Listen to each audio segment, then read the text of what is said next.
And, I'm not far from transition at this point, so this is lined with people. And he's like, just wait here. Another official is going to come and get you, and they're going to bring you back to the athletes lounge.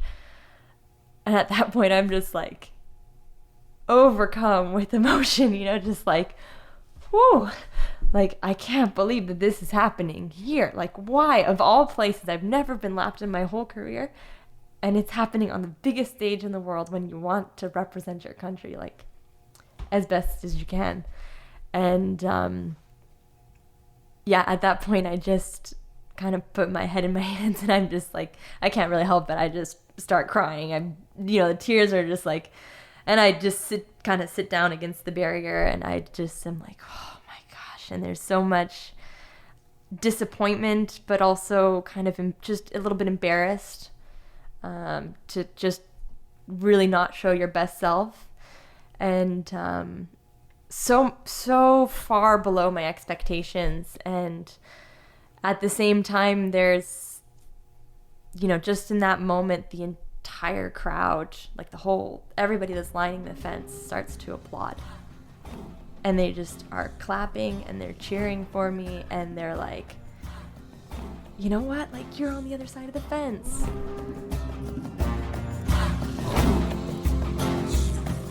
That was Claire Michel, and you are listening to episode 116 of the Yogi Triathlete podcast. Welcome back to the show. I'm Jess, your host. I am head yogi here at Yogi Triathlete, and our head coach, BJ, is my co-host for this show. I am the author of the Yogi Triathlete cookbook and the High Vibe Pie e-cookbook that just became available for pre-order this week. I am also co-founder of the M21 Revolution. My partner there is Golden Duffy, and we combine her deep wisdom of universal law and quantum physics with my background in yogic philosophy and endurance sports for the ultimate experience in mindset training. We tackle very common and deeply flawed belief systems on the spot, and we support our members with daily postings, live videos, and techniques that can be immediately applied to life. We've seen our members, and Golden and I are included in this, make profound shifts in their lives. We began in November of 2017 on the inspiration of a young man who was losing his battle with drugs. We had no agenda of what this was going to be, but we knew that we had to put it out there in the world, and we haven't stopped yet. Just last week, we launched our 10th consecutive challenge. This community is growing and becoming more powerful every month. If you are someone who is looking to surround yourself with powerful creators, if you are ready to move out of the belief that some days are good and some days are bad, if you are worried about money, if you are ready to take your sport to the next level, if you are in a job that you don't love, if you are struggling in a relationship, or you just know that there is a better way to live, then join us. There is a link to get more info and sign up in the show notes for this episode at yogitriathlete.com. Check it out and get ready for the ride of your life. Talking about mindset is the perfect segue for our guest today. Claire Michel is a professional triathlete racing at the top level of the International Triathlon Union. She is an Olympian, the daughter of an Olympian, and someone who naturally sits in the moment of her life because she knows that her dreams of the future depend on the work she puts in today. Claire has been an athlete her entire life, from soccer to tennis, gymnastics to Irish dance. This girl was meant to move. Following in her mom's footsteps, she pursued swimming alongside YTP guest Eric Lagerstrom throughout high school. And he was the teammate who dropped the triathlon bug in her ear years before she entered multisport. I mean, she was also a talented runner at the time, so why not add in the bike? But it was not the time for Claire. She had other dreams to chase first. Shooting for the London Olympics, she specialized in the steeplechase, only to incur injury that ended her track career, but not her dream to compete on the world stage. This is where triathlon re-entered her life, and this time she hopped on the bike only to find that it was the combination of sports that was her niche. This girl is hungry, she is relentless, and she is no stranger to failure. She has an inner strength that allows her to pick herself up and move forward no matter what. After a heavy year of growth in 2016 following the Rio Olympics and the WTS Grand Final in Cozumel, Claire was on her knees. The only place for her to go was up. She was in full surrender mode, which, as we say in the mindset training world, is an amazing place to be. She was led to her now coach, Paulo Souza, and the triathlon squad. If you follow ITU racing, then you know that this squad is kicking some serious butt. Just listen into our convos with Taylor Spivey, Eric Lagerstrom, Paula Finlay, and Matt McElroy for insight into the greatness that exists on this team. And Claire is no exception to this excellence. She has her sights set on Tokyo 2020, and there's no doubt in my mind she's going to make it and crush her Olympic dream in the best way possible. Patience, perseverance, owning your choices, failure, nutrition, bravery, surrender, adaptation, and the choice to get up and move forward every day. We cover it all in this chat.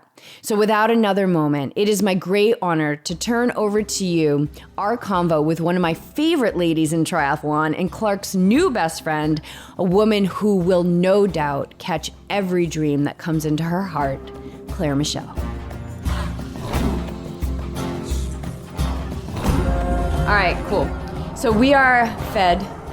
We've got Claire Michel here. Hello, everyone. Do people, do they, because I was like, is Michelle her last name? Is it Michelle or is it Claire? Do they do that?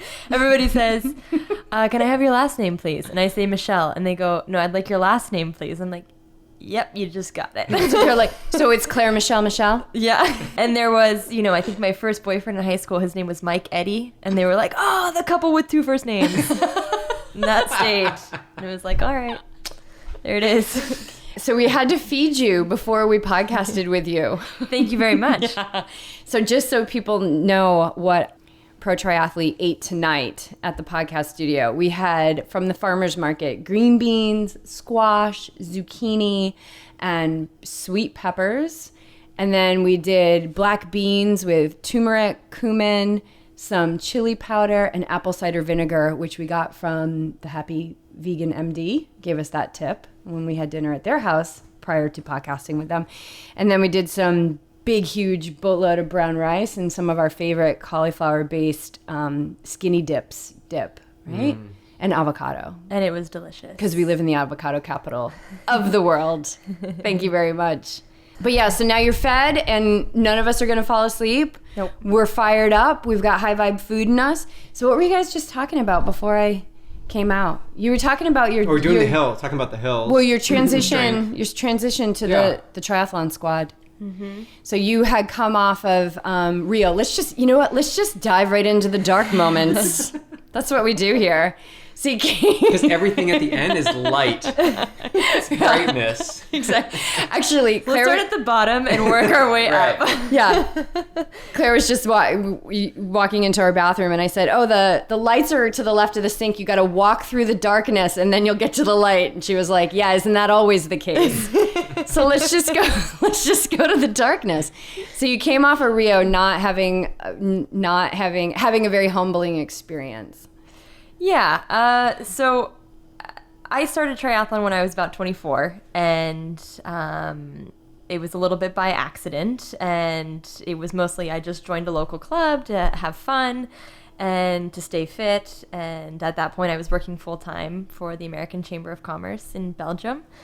And this club had introduced me to triathlon, and I was like, I'm just here to kind of swim and run. And they were like, well, we'll just lend you a bike. So I did my first triathlon, and on this borrowed bike. And what did we hear that you had like a flowered like wetsuit or something? Yeah, I mean, it was just like a surf wetsuit with like, I sat down in transition. I put on my shorts. I put on a top, and I put on socks. It's like just really for fun. After a couple local triathlons, though, a coach theirs had kind of identified me as potential talent, and he said he knew I had a background in track and field, in running, and so he said, are you interested in doing this as an elite? And I said, let me think about it for a little bit, because I just had this job working full time, and I quite enjoyed it. And I had been an elite athlete before, and I said, but I also had this Olympic dream that I've had since I was pretty young. So that was kind of, what was itching in the back of my head. And I had failed as a swimmer trying to get to the Olympics, and I had failed as a runner trying to get to the Olympics. And so I said, I came back to him 2 weeks later, and I said, okay, we're going to go for this, but then we're going to go for Rio in 4 years. So fast forward 4 years. Basically, the qualification was very, very difficult, and I kind of slid in. I was one of the last people to get to qualify. And, you know, so then we fast forward, and I'm on the start line in Copacabana Beach, and there are 55 of some of the world's best that are on the start line. And, you know, they have that ominous boom, boom. Yeah.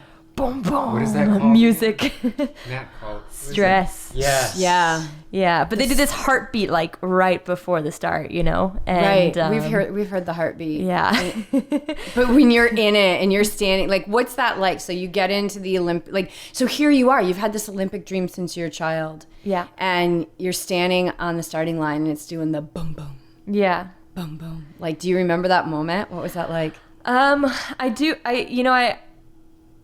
I remember that moment and thinking like, this is it, you know, like this is your time to shine, you know. And the gun goes off, and you know, we're all running down Copacabana Beach. We jump into the water, and like 150 meters into the swim, I'm like, breathe to my right, and I kind of see a group of girls over there, and I breathe to my left, and I kind of see a group of girls over there, and then I breathe forward, and I see the buoy, and I'm like, I am kind of swimming by myself here. And the mistake I made there was not to commit either to go left or right to get into a group.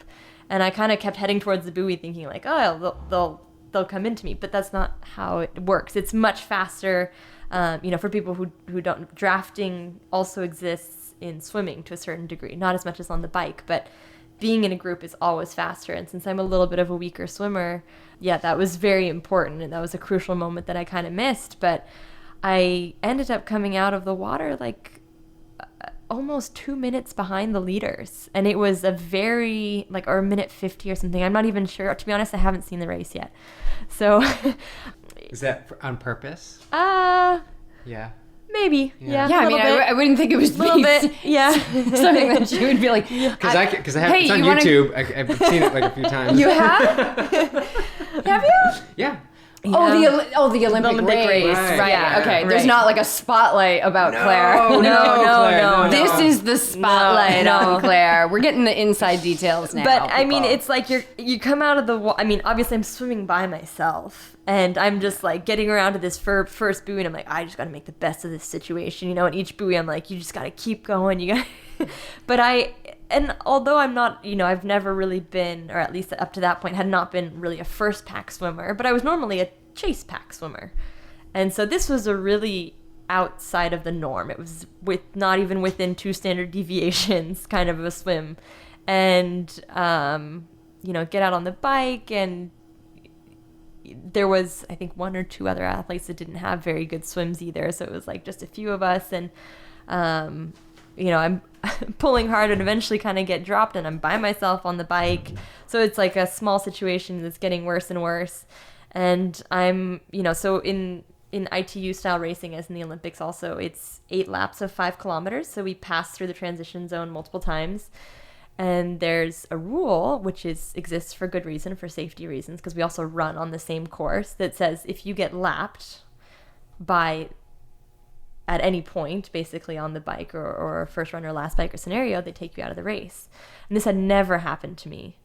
And I'm on like lap 7, and all of a sudden I see a TV camera just come and zipping along the side next to me. And I'm like, oh, that is not for like the third to last place person, you know?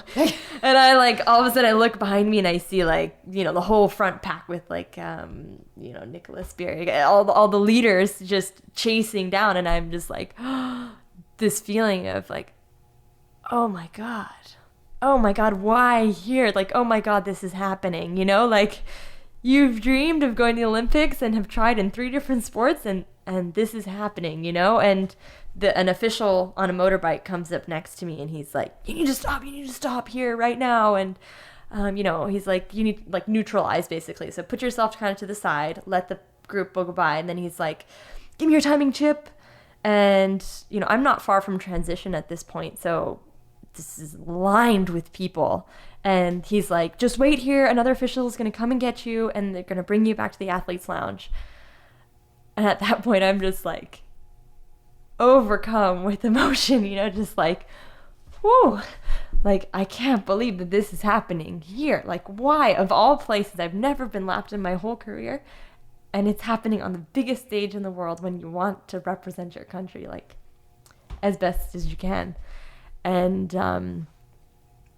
yeah, at that point, I just kind of put my head in my hands, and I'm just like, I can't really help it. I just start crying. The tears are just like, and I just sit down against the barrier, and I just am like, oh my gosh. And there's so much disappointment, but also kind of just a little bit embarrassed to just really not show your best self. And so far below my expectations. And at the same time, there's, just in that moment, the entire crowd, like everybody that's lining the fence starts to applaud. And they just are clapping and they're cheering for me. And they're like, you know what? Like, you're on the other side of the fence. Like, yeah, like, obviously it's not a gold medal performance, but it was like one of the most intense paradoxes of emotions that I've ever felt in my sporting career, because you have this really deep disappointment on the one hand that, like, all of this work and this buildup and anticipation has completely not gone the way that you know that you're capable of doing, and on the other hand, this recognition of, like, yeah, you did the best you could today. And that's what it was. And, in that moment, it was also very much like that recognition and that applause. Like, it's, it seems stupid now because it's like, yeah, okay, it could be anything. But that was also very much a reason for me to come back and be like, I'm going to do this better 4 years later. So in this moment of just deep sadness and shock and disappointment and embarrassment and these things that you mentioned, and you've got all this emotion, you get this outpouring of love. Right. Everyone saying, like, you are good enough. Right? Like, right. Feeling probably so what am I even doing here? And everyone, and I love that. That's the human spirit, right? That's compassion. That's like, your suffering is my suffering. Like, people just, without a plan, totally naturally coming together to help pick up a sister. Right.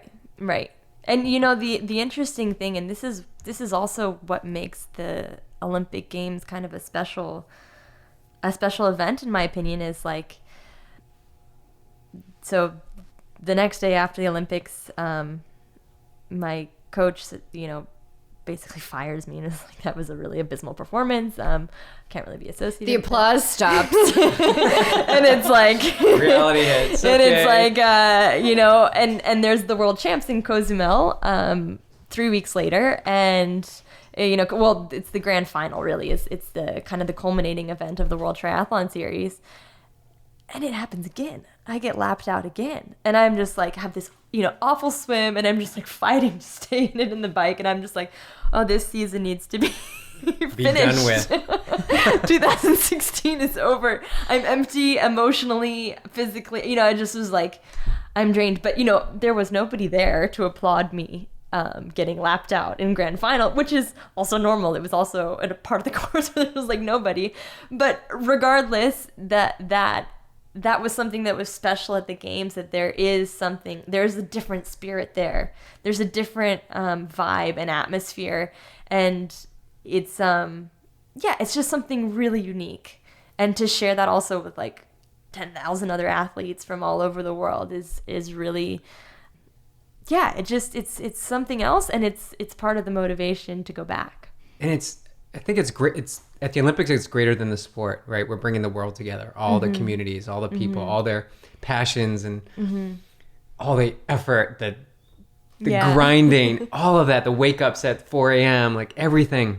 And the Olympics just bring everyone together for a higher purpose, right? Right. And the sport is the celebration. But in Cozumel, which is a celebration for the ITU circuit, right? Right. The championships, like, to go there by yourself, what was it like in the 3 weeks between the Olympics and Cozumel?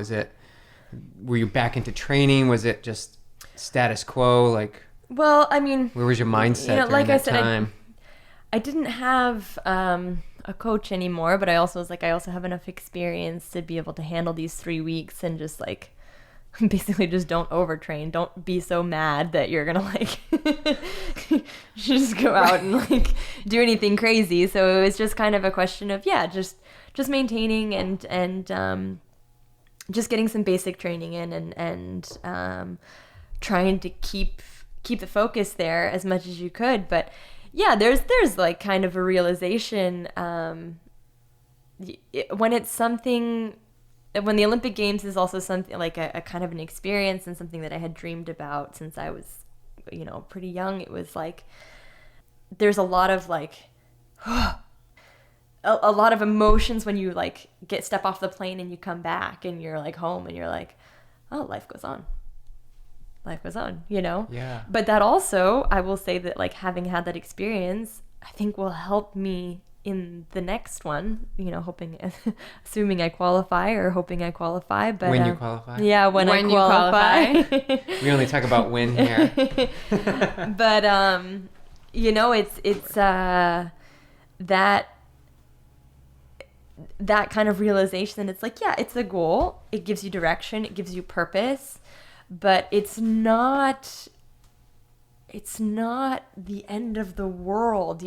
Like, the world keeps spinning the next day, and that really alleviates some of the pressure, I think, and has helped me also in just the normal racing season. Not everybody is able to adopt that perspective that, when we were talking with Eric Lagerstrom, who you went to high school with, we just found that out. We swam together. We were in the same on the same swim team. You didn't go to the same high school? No, not to the same high school. So you didn't go to prom? We did go to prom together, actually. No way. No, did you? Yeah, like we did. Together? As it is. Yeah, we did. Yeah. That's awesome. But it wasn't. I don't think it was even his high school or my high school. It was like a common friend's high school. You were like, Anyways. Let's go to prom. We're going to go to prom and nobody's going to know about it until like many years later on this podcast. And we're just going to go to this other school's prom. Yep. Perfect. That was the plan. So, when we were talking with Eric, we dove right into, I think, with our conversation with him, because I started talking about, he had made a video. This is like where I first, really started following him, was he had made a video the day after he didn't qualify for the Olympics. And we started talking about, like, he's like, I've seen my friends and my teammates, coming off the Olympics, and it can be a hard crash. So here you are coming off of the Olympics. Your coach is like, see you later, but you still motivate yourself to train to go to the grand final. Like, where were you getting that fuel? I mean, there'd be a lot of people who would just get into bed and pull the covers up and say, hey, I'm done. There's a lot of things. This is actually something that our swim coach said to us a lot, and it's kind of like a motto of mine, but it's a quote from Charles Swindoll, and the end of the quote basically just says that life is 10% what happens to you and 90% how you react to it. And I've like, yeah, I mean, that's true in any situation. And there's, I don't hold any grudge towards, that coach also, in the sense that, like, it was very taxing for him as well. And that is what it is. But I had a choice of what I was going to do afterwards. And I think recognizing that, that's on me, and that I will always have that. But if I lose grasp of like who's in charge of making those choices, and I just put it on external factors, then it's easier to do it every time. It's like, if you start to say, oh, well, yeah, that's the fault of so-and-so or my coworker or this, or yeah, I had a problem here or this or that, then it's like, okay, but then the next time you have a problem, you're again going to use that little escape route. And so I try not to make it a habit to use the escape route and to just trust in myself. That is the essence of what we really, really talk about in our yoga classes and mindfulness is you absolutely have the power to choose. You have that space, right? We talk about this gap, this space where you can be on your autopilot and just fall upon, put the blame on somebody else continually. Or you just take the ownership, right? And you accept it and you're like, okay, this is what it is. Again, to the 10%, like this is what happened to me. I'm going to get in that space and choose what my next step is. Right. It's super easy. It's so easy to just get on autopilot and fall back into the same patterns. Yeah. But the real work, it's not done in the training. It's not done in the physical, right? It's done in that choice. Like you had a choice. And so where do you think that comes from? Have you always been like that? Have you always been able to have that clarity of, I can choose this? Or is there something that happened in your life that maybe fast-tracked that thought process? That's a difficult question. I don't know if there's any specific, event or experience that really triggered that. I would say that my parents have also always, I have two sisters, and we're all very, very different, but we are all independent and taught that, to take ownership, I think. And, for the kind of short story, when I was about 11 or 12, I was helping my mom clean out the garage, and I found an old newspaper clipping, and it was like a photo of her swimming, and it was, she was swimming breaststroke, but it was like no goggles at that time, and like, heads above water because it was illegal to go underwater at that time. And I was like, Mom, where is this from? And she was like, oh, it's from the 1976 Olympic Games. And I was like, oh, you were an Olympian? And she was like, yeah, I competed in the 200 breaststroke and 400 IM. And I was like, well, how come you never told me? And she was like, well, you never asked.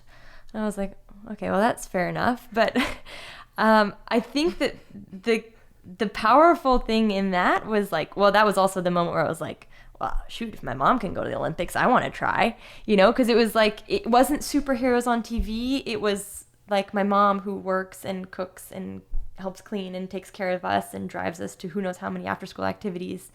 And so I think that kind of, sport was something that I did since I was a little kid, and, along with the other activities, but it was never forced upon me.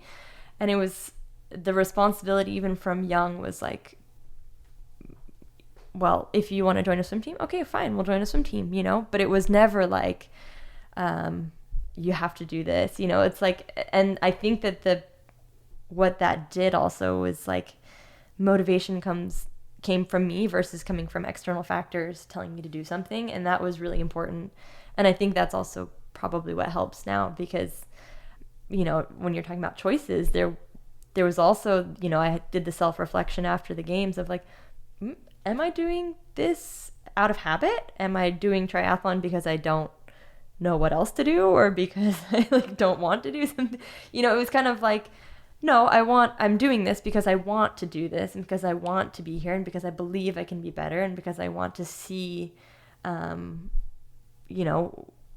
where I can push myself and to what level I can bring myself. And that was, I think, true back when I was, running, or back when I was swimming, or the other sports I did as a kid. So yeah, and some people they just come into the world with it. You came into the world, BJ, with certain things like this kind of never give up piece, and I came in with certain things, but what you describe when you say, I'm not upset with that coach, right? So there's forgiveness there. And so like forgiveness is about the future. It's not about the past. It has nothing to do with the past. It's, are you going to be able to move forward, or are you going to drag this heavy trailer of just crap that weighs you down? Right. And, this ownership of choices. And I grew up in a very similar way, like very much ownership of choices. And, I was always told that I could do whatever. I could do whatever and be whatever I wanted to be.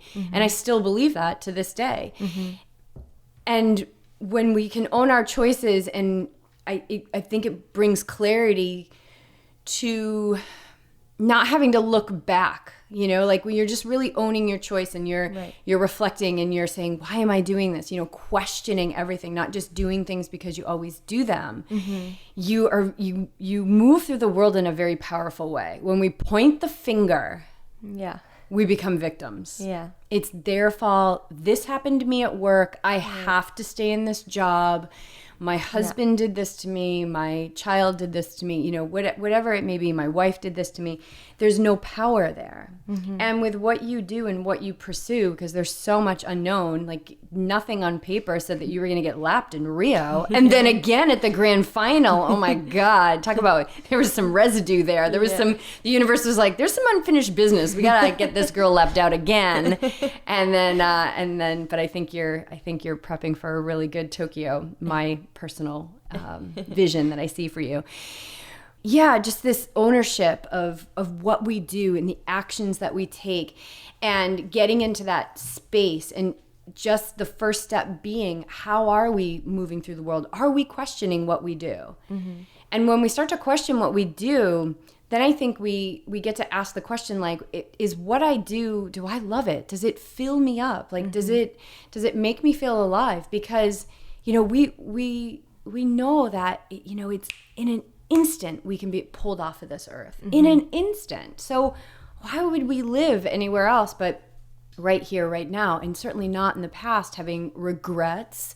Or you just move forward, you pick yourself up. And we were talking before we put the microphones on about like the unknown and what the life after triathlon, and like, should you be preparing for that now? Like your dad had sent you an article about, life after triathlon, which is super sweet. My dad would do the same exact thing.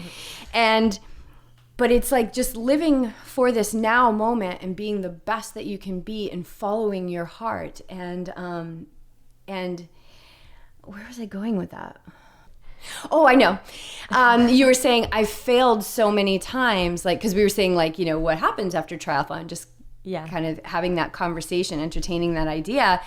And you were like, but I'll be fine. Like, that you're going to be fine. Like, I always know that no matter what. And, no matter what shitstorm is raining down on me in my life, I always know that I'm going to be okay when I get to the other side of it. And you said that, I failed so many times that, like, I know that I can pick myself up. Right. You were a steeplechaser. And did you go to London? No, so I ran for the University of Oregon, and I was chasing the international standard to qualify for London. And so after graduating, it was in 2011, I moved back to Belgium. I didn't have, now I'm a dual citizen, but I didn't have U.S. citizenship at the time. So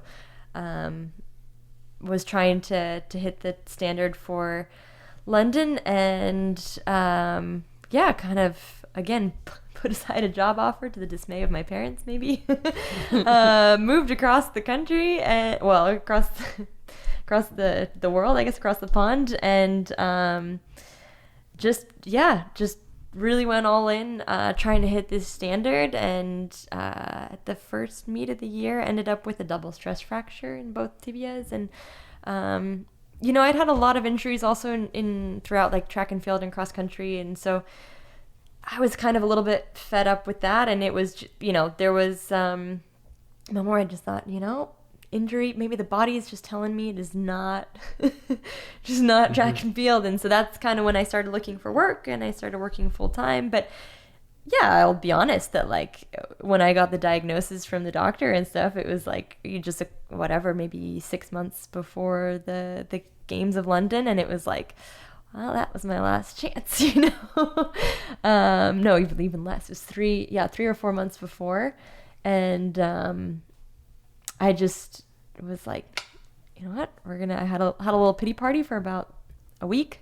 And then moved on. Then I was like, all right, get my resumes in order and start applying for jobs. And that was hard as well, because there's a period of, like, adaptation between where you're looking for work. You don't necessarily because you don't have that much real world or classic experience, for a standard company.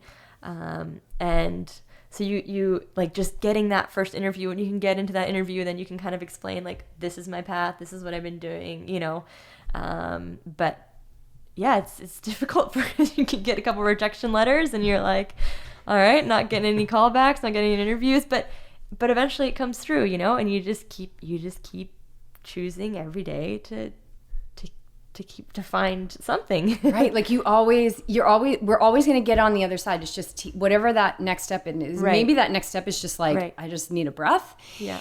But these are now experiences that you can pull from. And this is what you were saying earlier. Like, you know, when I left running and then I got a job, and then you left that job to now pursue triathlon, which, to go back to Eric Lagerstrom, this is not the Eric Lagerstrom podcast, but he had told you about triathlon when you were running. He was saying like, and so that was like, we were in high school, so I was maybe like 18 or so, 17, 18, something like that. So the seed had already been planted there, but it was, you started triathlon when you were 24. Well, I think, yeah, since I ran through college and, you know, it was a college scholarship also that was attractive for that as well. And to be honest, I did swim team from 12 to 18, but I was never a very good swimmer. So I was also like, I put a lot of hours in and a lot of effort into swimming, and just didn't progress. And I would run like once or twice a week and be winning these like races and state championships. And I was just like, well, that's not fair. I'm not putting as much effort into this. But it was clear that there was like, yeah, so that's kind of what led me towards college running. And but then in the end, it's turned out that it's the combination that was really been my niche. And I maybe regret not swimming as much through college, so having that like 5-year break. But you know, yeah, Eric had talked to me before and about the squad. He'd kind of joined the triathlon squad in its really early years, in its inception with Paulo, and so he had mentioned it to me. And after Rio, you know, that squad environment, that group environment was something I knew I needed. I was training a lot alone before, and it's not really for me or my personality. And I think I benefit a lot also from training with others and feed off of their experience and their energy. And so, yeah, I just had been in contact with a couple different groups and been in touch with Paulo. He was like, come down, visit. We were based in Poway at the time. So cut my vacation a few days short and came to Poway and visit. And he talked to me a lot about commitment, and he talked a lot about kind of creating an environment. And I was like, I didn't tell him this the first time, but I was like, yeah, this is the place for me, you know? And still like went home, thought about it a little bit, tried to get my fiance on board as well. And, you know, fortunately he was super supportive of it. He was just like, yeah, Claire, you can be like, you got to pursue this, you know? And which was huge also, huge in terms of support. And so joined the squad in December of 2016, and it's been going really well overall.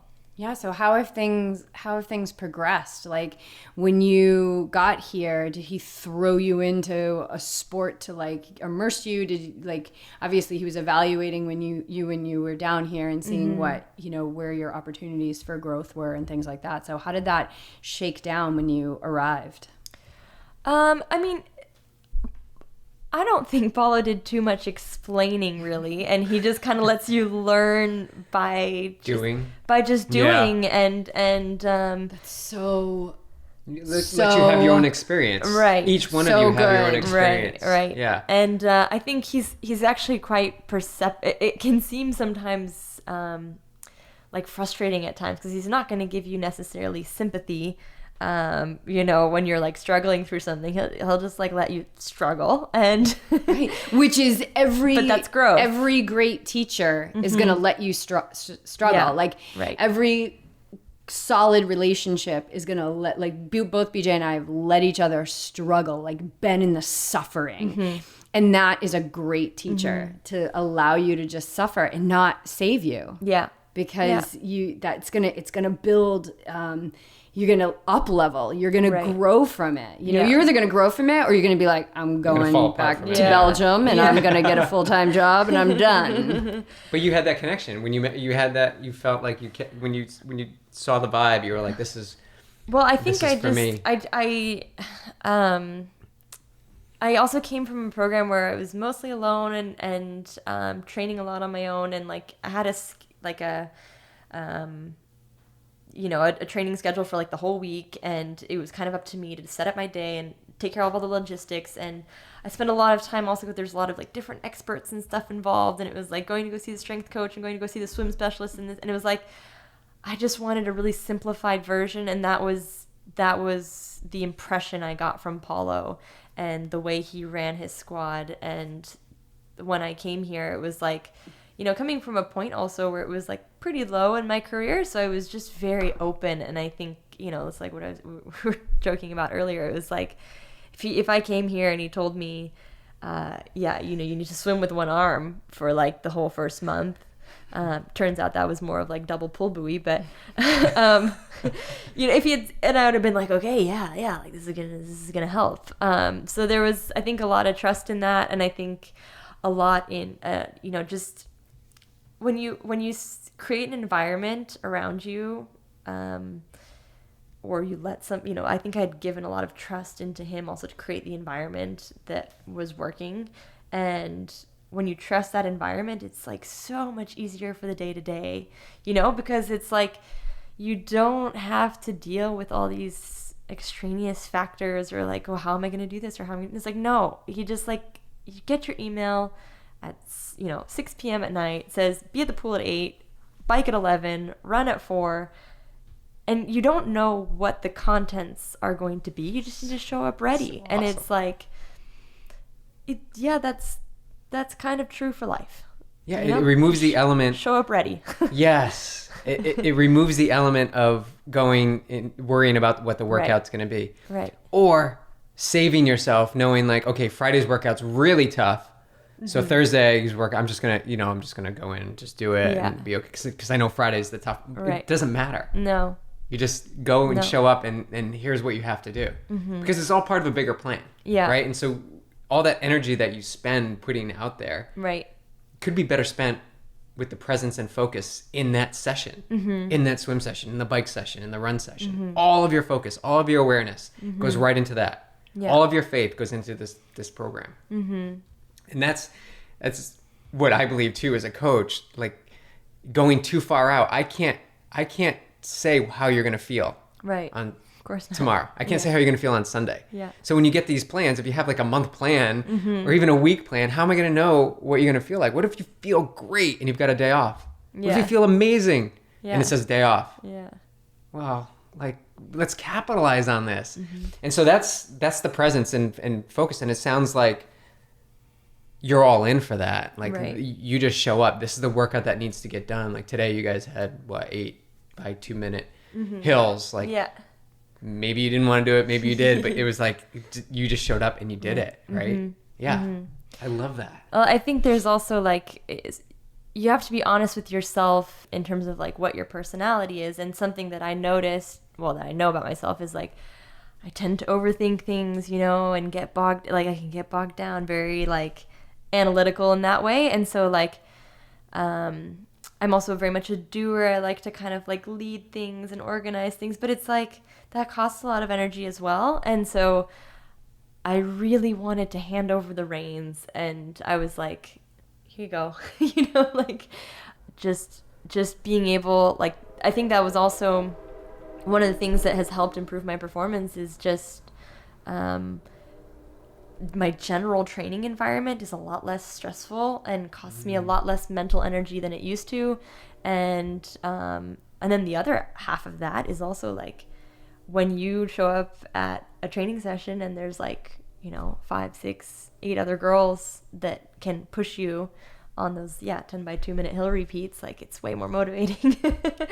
So you've got kind of the leader and the person who's orchestrating it all, and then you've got also these amazing squad mates from all over the world, really. And everybody's kind of in this ITU system, traveling the same circuit, pursuing the same type of goals, and really striving to be some of the world's best. And like that helps also because the lifestyle that we lead is a little bit peculiar, or you know, it's we go to bed early and we take naps, and we don't. Basically, you train, sleep, and eat. Yeah, we train, sleep, and eat. We don't do a whole lot else, but like that's like the norm for everybody else that's around me. So it's very easy to do. Versus like, you know, every once in a while, you know, I go back to Belgium and my friends will be like, oh, like let's meet up. And it's like, no, right? I love you, but no. You have to have this, you're in this like social coma. But if everybody's in the social coma, then you've got community. Yeah. And so what you did when you went to Palo, so you were just stripped down, right? So life kind of brought you to your knees.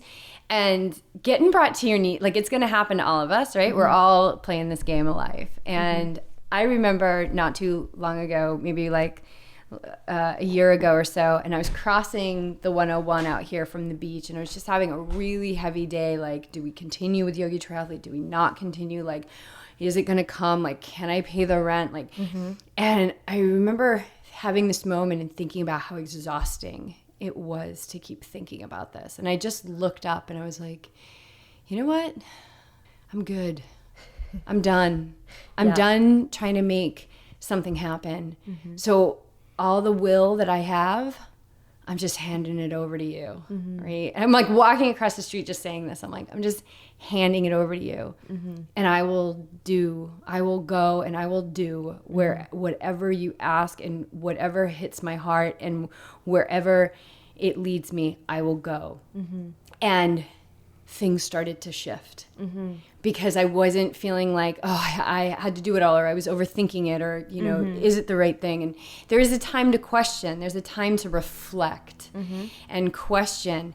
But when you're, you know, you were at that place where you were like, all right, I'll swim with one arm for a month. Like, I love that. I don't care what it is. Like, I'm just ready to surrender. And I was ready to surrender. And when you can, you know, why are you with a coach anyway? You know, like, you're with a coach because you trust them. You see that they're creating greatness through their athletes. So to start to get involved in it, and it's like, well, what's the like, could you imagine being like, Paula, what's the purpose of this? Why do we have to do 10? What's the purpose? Like, explain to me what muscles are actually being right, used. exactly. Like, what's the benefit of this? Just do the workout. Right. Because all of that is just your mind wanting. Yeah. It's just your mind wanting. Yeah. And when we can stop, when we can get, like, just surrender, which is what you did, which is what I did that day, when we can surrender, we release ourselves from this weight of having to become. Yeah. Just allow the process to unfold. Do the workout, show up, be ready, like you said.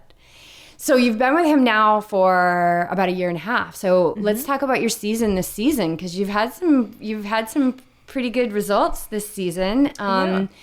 Yokohama, right? It was Yokohama. You got 5th. And the thing that I love, you did a post after Yokohama, which was like the best. And I think BJ has actually referenced this with his athletes.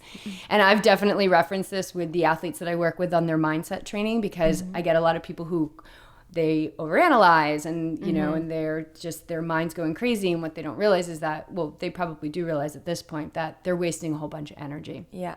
So I get this question a lot, like, so when exactly am I, you know, how long is it going to take for me to be mindful? Like, how long is it going to take for me to be able to be in the present moment and stay focused in the present moment for an Ironman? So you had done a post after Yokohama, you were like 5th place, like my highest ranking yet at a WTS race, right? It only took me 4 years to get from 6th to 5th, right? There's so much, and that's reality, right? But there's so much patience in there. So like, to get from 6th to 5th at your level can take years. Yeah. Right? Right. So what have you learned about patience and perseverance? Because those two things go hand in hand.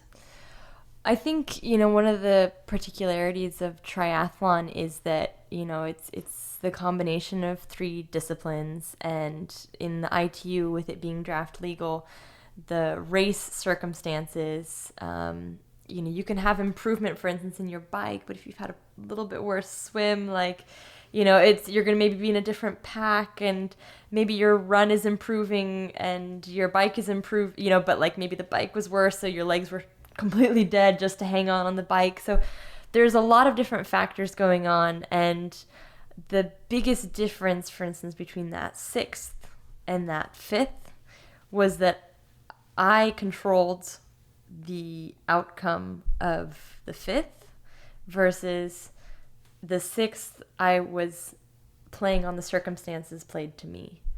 And that 6th place was, very early in my career, and I didn't have a very good swim. Chase pack, like this 3rd pack came to the 2nd pack came to the 1st pack. It became basically a 10K run. And I was like, whoa, this is the first time I'm in the lead. Like, this is back in 2014. I was like, I was in 3rd until like the last 1K, and then I just really ran out of steam and ended up 6th, which was, at that time was still very, very good, but it was like more out of the circumstances versus here. What I'm learning is that, like, you talked about like, when will I be mindful or when will I be proficient? It's like, no, every single starting line I have to repeat that every single time, and do the best that I can to stay focused as much as I can on, having the best swim possible, basically doing a swim race. And if the swim race, then I can do a bike race, and then after the bike race I can do a run race, and really breaking it up into these like micro steps. And the reason why that requires patience and perseverance is because there are so many pieces, and to put them together every time is really difficult. It's like a really hard jigsaw puzzle. Yeah. But the problem is that like a really hard, what do you call this? A Rubik's Cube? Right. But like every start line, somebody's mixed up the Rubik's Cube again, Almost. It's like, all right, I'm going to keep putting the pieces back together. But like the more you do a Rubik's Cube, the faster you are at putting the pieces back together, like the better you are at it. But like you still have to go through the energy and the process of putting the pieces together every single time. And that's triathlon. Yeah. And even with the courses, right, Claire? Right. Like every time you show up, you're at a different spot. When you start the swim, you're at a different number. Maybe you're going counterclockwise. Maybe there's 2 loops. Maybe there's 1 loop. Yeah. Maybe it's cloudy. Like there's rain. The thing with triathlon, there's no set Right. one course. And so that makes you responsible to show up every day. Right. Every time you get to the race start line. Right. Like all circumstances can be different. Yeah. Also looking at your new Plymouth, you were 3rd last year and 3rd this year. So World Cup. So explain just a little bit about, so there's the ITU. Yeah. And then there's the World Cup, right? Which are the smaller races. Is it World Cup? Well, the ITU, the International Triathlon Union, basically hosts like the highest level of the World Triathlon Series. And then under that are World Cups. And then under that are what they call Continental Cups. It could be European Cup, Asian Cup, American Cup. So those are kind of the different levels. Some World Cups they're kind of interspersed throughout the World Triathlon Series circuit is usually like 8 or 9 races. And the World Cups are kind of mixed in there throughout the season. And but that was a good podium for me. Twice a podium there. I've had a couple World Cup podiums, but I've yet to win one. So Yet. And then in Hamburg, I think you had like the 5th or 6th fastest run.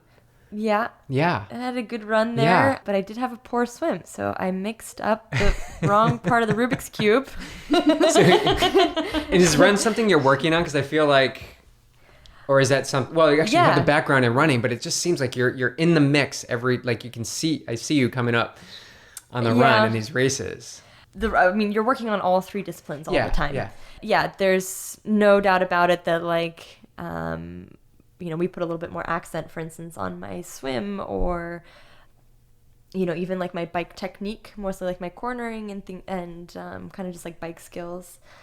Fear from like early on. I had a lot of crashes like in the very beginning as when I was first starting triathlon. And that just kind of left me a little bit spooked about like being in a pack. But one of my favorite Paulo quotes, and he was just like, he said, Claire, this is just before the European champs, and I really was like, I really want to go for a podium on this one. I was like, I sent a message. I'm like, Paulo, I really want to win one. He was like, yes, Claire, that's our business. That's our core business. I'm like, okay.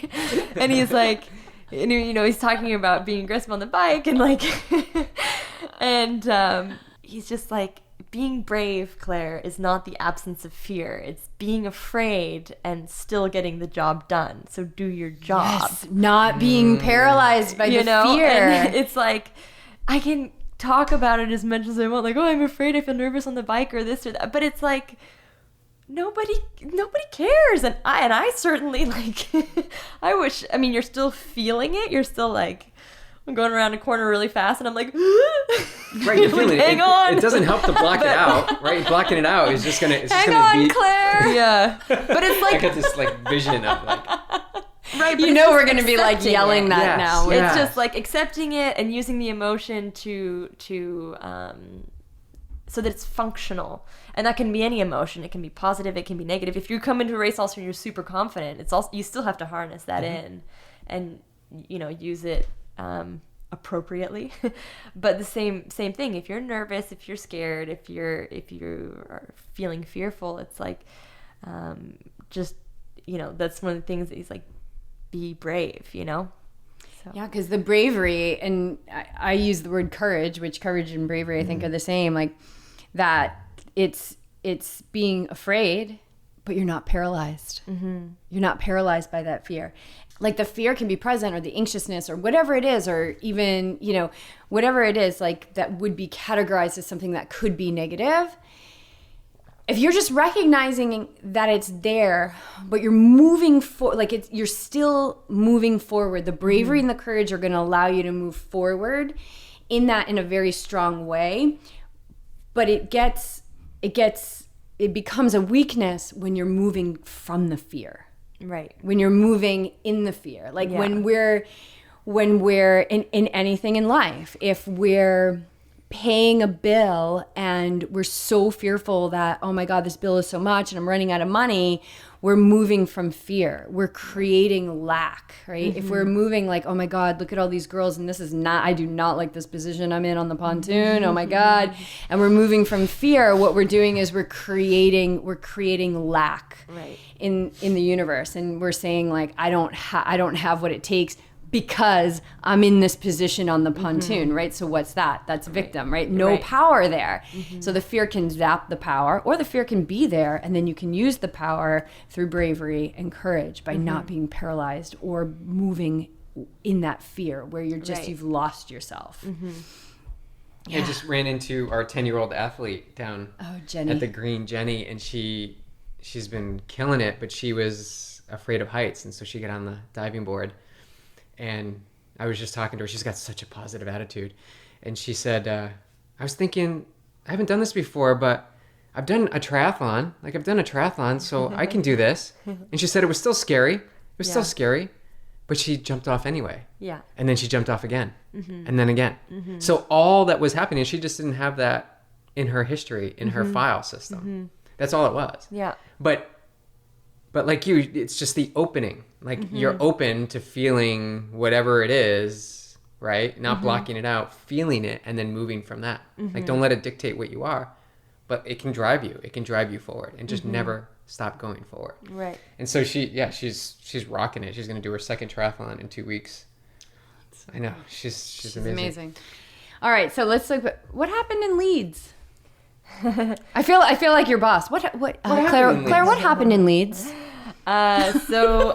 Right after Yokohama. Yeah, so you come off of Yokohama, right? 4 years to get to 5th place, and then you go to Leeds. What happened? I don't think I know this story. Well, that was just got quite bad. I don't know if it was food poisoning or what it was, but I got pretty sick. The 4 or 5 days before the race, and I really thought I was going to be okay though. That I was like, you know what, you're recovering, like you're still not feeling great, but I thought I was going to be able to still pull it out. And that was really also a combination of small details that I messed up. The swim was like not great, but a horrendous T1, and it's like kind of goes straight out of a pretty big hill straight out of transition, and like ended up just knock my shoe off, just get off the bike, pick it up. It was like just you weren't 100%. Well, I mean, like that is one thing, but I really thought like I can still put this together. But at this level, we're looking at the little 1%, and these kind of details are so unforgiving, and so completely mess up T1, end up with a very small group. Who knows? We were maybe the fourth group back, and I feel somebody, like, this is maybe 2 or 3 kilometers into the bike, and I feel somebody hit my back wheel, and I didn't go down, but everybody else went down behind me, so there was a massive crash pile up. We were maybe only like 5 of us, but then all of a sudden we go from at least being able to work maybe with a few people together on the bike to me being completely alone.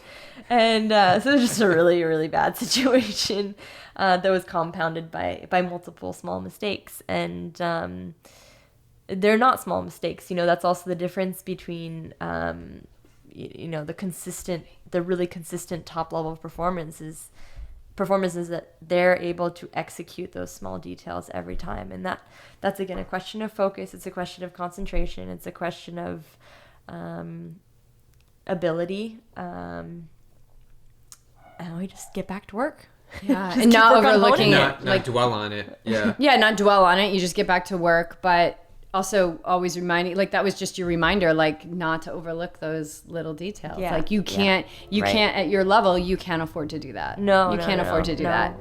And when you look at, like, I remember watching Jan Frodeno at the beginning of Oceanside 70.3, just so meticulous, so focused. Right.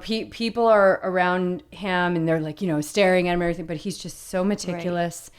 Like doing his checkpoints and all those tiny little details, checking the screws. The woman who just won in Hamburg, Cassandra Beaugrand, yeah. Like her focus on the run. I don't know if you've seen the replay of that, but she was just like looking down the whole time.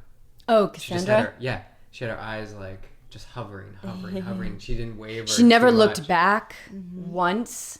She was really focused. It was really a beautiful thing to see. And then, of course, we watched the next day with the mixed relay, and she was on the swimming beach. She's like, oh my God, she swims beautifully too. Like, she just her arm was like, perfect in. Yeah. Like, oh, she can swim too. I know. Yeah, it was an interesting. It was really awesome to watch that happen. Really, really cool for her to see that happen. So, I said I thought you were having a good season. What do you think about this season? How are you feeling about where you are and where you're going? Well, there's still definitely been good progress, and but it's been a little bit of a mixed bag. The first race in Abu Dhabi was also a bit special. Like, there were a lot of crashes. There was a lot of it was really difficult conditions, and New Plymouth was better to be on the podium, but and Yokohama went pretty well. And the interesting thing also before Yokohama is, like, I felt like crap. Just felt like absolute garbage. And that's again one of those reminders. It's just like I was proud of that race also for, like, still getting the job done and kind of executing despite whatever, however you're feeling. And and you weren't running alone. You were running with some girls. Like, you earned that 5th place. Yeah, for sure. Yeah, and I think, the Leeds was obviously dropping out of any race is always very disappointing.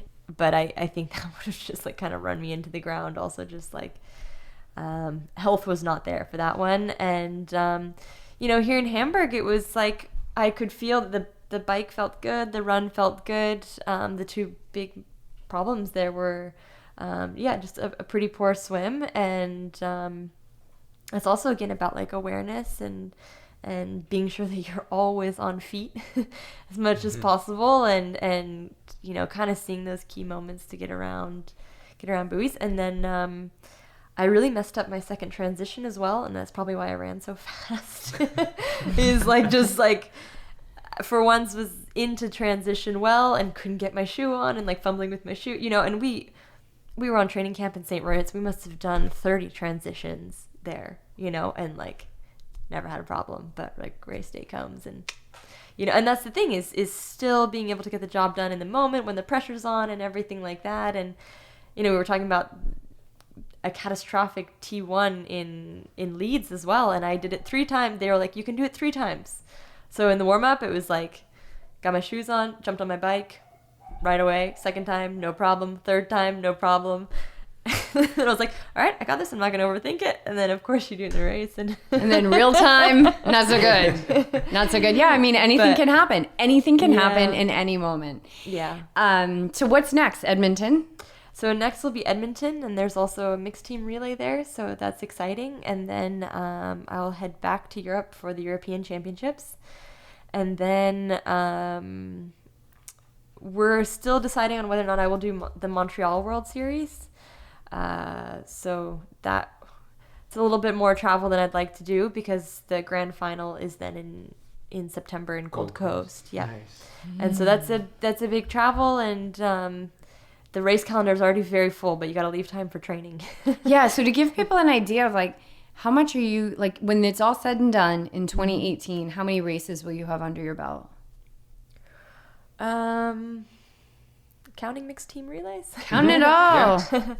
Probably about a 20 or so. That's a lot of That's a racing. lot. To 20. Yeah. High intensity Yeah. racing. It's like Yeah. hits racing. Plus travel. So these aren't just in your Yeah. home country. Like you're traveling around the globe. In 18 different countries Right. or so. Yeah. So amazing. Yeah. Yeah. Yeah, I mean, especially some of the longer travel in the beginning, like going to Abu Dhabi and then coming back to California, then to New Zealand and back to California. And then, it's a lot of traveling, but it's also, I don't make the calendar, I just follow it. Yeah, exactly. You Right. don't overthink it. Just show up when you're going to be in Abu Dhabi on this date. And so as somebody who travels around the world, and how do you navigate the food situation? Like you're in different countries and, how are you able to how are you navigating like the pre-race meals and things like that? You have this one thing that you need to eat before a race, and what are you using when you're racing, or do you even use anything when you race? In terms of the food around the world, I would just say it's like, for the most part, you can kind of find what you're looking for in most places. If I can get to somewhere where I have a kitchen or a homestay, that's ideal because you usually have just access to a lot more things, whereas you have a lot less control if you're in a restaurant all the time. So I try to avoid that. And then I usually like a pre-race meal, bananas, oats, things like that. I travel with usually myself. So there's always like kind of basic staples that I'm going to keep with me. But most of that stuff I can also find kind of all over the place. And yeah, I just have irritable bowel syndrome, so I just need to be a little bit careful about what I eat. And so I follow what they call the FODMAP diet, which is an acronym for fermentables, monosaccharides, and polyols, which basically just limits me in terms of like, I kind of am on the anything with O's, so low lactose, low glucose, low fructose actually, low gluten. Those are the kind of things that I try to avoid. So I do a lot of rice. I do a lot of very just like simple foods, a lot of sweet potatoes. And I kind of learned what works and what doesn't work and I think that's very personal. But for the most part, I don't really follow any kind of, I just have like 3 basic guidelines, basically. So the first is eat a rainbow every day. And so Mother Nature is really good at putting a lot of vitamins and minerals in all of our food. And we don't need to know why cherry tomato is red. But as long as you're getting all your colors, then you're probably good. And the second is with regards to protein intake. The fewer the legs, the leaner the meat. So I take something with no legs, like beans, eggs, lentils, over fish. But I would take fish over maybe chicken, and I would take chicken over something with 4 legs. So Never heard that. I like that. Yeah. So the third rule is also really simple, but keeps things in check, and that's everything is permitted, but everything in moderation. So if I want to have a little piece of, dark Belgian chocolate, I'm gonna let myself have a piece of dark Belgian chocolate. Yeah. We have some dark chocolate almonds. We'll have to pull some of that But out. it's like just try not to eat the whole bar in one sitting. Right. So that's it. It's just a little bit of portion control, I guess. But that also I think sometimes you see people it can also be a lot of mental energy and draining thinking about that. And it's like, just keep it simple. Just keep it simple. Don't overthink it, right? Don't overthink it. And with regards to even the first rule about rainbows or whatever, it's just, if I say eat a rainbow every day, I'm not talking about M&Ms, or Skittles. I'm talking about I'm so glad you clarified a natural rainbow that For those that thought of Skittles, hey, but kids say that a lot, If I go Fruit Loops. Yeah, if I go talk to a school and they ask me what'd you eat, and I tell them I eat a rainbow every day, and they're like, what do you eat that's blue, like blueberries, eggplant, and they're like, oh yeah, okay, didn't think about that. Love it. So Well, I just want to know, with all the working out you're doing, and a lot of our listeners are athletes and are in the grind, this is the summer season. Mm-hmm. You look at your plan, you've got this workout to do, you're not feeling it. How do you approach a session when the doubt creeps in and you're like, okay, I've got, let's just say 10 2-minute hill repeats today. Like my legs are toast. Mm-hmm. How do you approach that next session? Is it all or nothing? Like, okay, I need a rest day and I'm not going to do this. Is it, I just want to start and get out on the bike and just see what happens? Or like how do you process those situations? I think a lot of athletes fall into one of those two categories. I think they would rather not do anything than do something. Mm-hmm. Others maybe just want to start with something. But how do you approach that when you're just you're in it and you have to do this session? Well, I think there's two things to distinguish here, and the first is I do this professionally, so I do this full time, and sometimes barring injury or anything like that aside, not doing a session is like skipping a meeting at work. It's kind of like, eh. So what I would say is, if I'm really struggling with or really tired, there's first of all the distinction to make, and that takes a little bit of honesty on yourself of am I really tired, and do I risk putting myself into some kind of an injury or an illness? And those are red flags that are okay, those need to be mentioned to a coach. That maybe is going to lead more towards a day off. For the most part, get your foot out the door and just one little bit at a time. And, I was just yesterday I think just yesterday we had a really hard swim set and I was really struggling. It was probably one of the harder swim sets I'd done in a while, and some of the slower, it was not coming together. So these 200 meters hard got broken up into 2x100 in my head, and then it got broken up into 50s, and all of a sudden it was just get to the other side, and it's 125 meter or 125 yard at a time. And sometimes you just got to do really, really small things, but usually if you break it up small enough, then you can do the whole, or certainly a portion. Certainly a portion. And just with a little, I think that can be very overwhelming for a lot of people, is when you think oh my gosh, it's, imagine if I was thinking about Tokyo, for instance, gives me direction, but it only gives me direction for what I'm doing today. And I can't think about all of the swim trainings I'm going to have to do, or all of the bike sessions, or all of the run sessions between now and 2020. No, it's little bit at a time. And I think that's just human also. We're better with small. Well, it's the only thing, it's what we've got in front of us is what we've got. So when we get really overwhelmed, when we're thinking about, oh my God, everything I'm going to have to do to get to this race or to get to the Olympics, and It's unmanageable. It's unmanageable because it's based on a time that doesn't even exist. It's completely, how can you cope with that? Right? It's too much future and not enough presence. And so just hold the vision. God damn, hold that vision, girl. But just get back to whatever's at hand. Right. That's the paradox of it all, you know, Right. is like, how do you couple that? Of course, it's fine to have goals, but those give you a direction so that you know which kind of road to take. But then and I think checking in with that direction is something I'm discovering. It's just like, just start moving. Like this whole week, there's like sessions I haven't wanted to get out the door. But once I get out and I'm 3 miles in Clark's up and I'm into a run, like all of a sudden it's like, okay, you can do this. Whereas if I would have stopped, and I had a swim set not too long ago where I was just like, I don't know if I'm going to do 3100s. Maybe I'll just do one. Maybe I won't do any. And then I did one. And then I did a second one. And I'm like, okay, now I'm just going to wait till I break and I'm not going to hit the time. Yeah.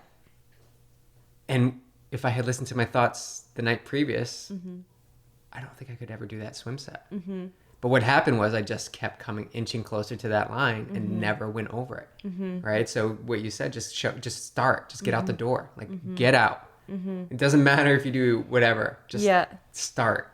Yeah. I think that's a huge piece. Yeah, and just keep moving forward. It becomes a routine also, you know. There was like a girl on the triathlon squad in Belgium. She said, I'm really not motivated to run. I said, you know, just practice tying your shoes.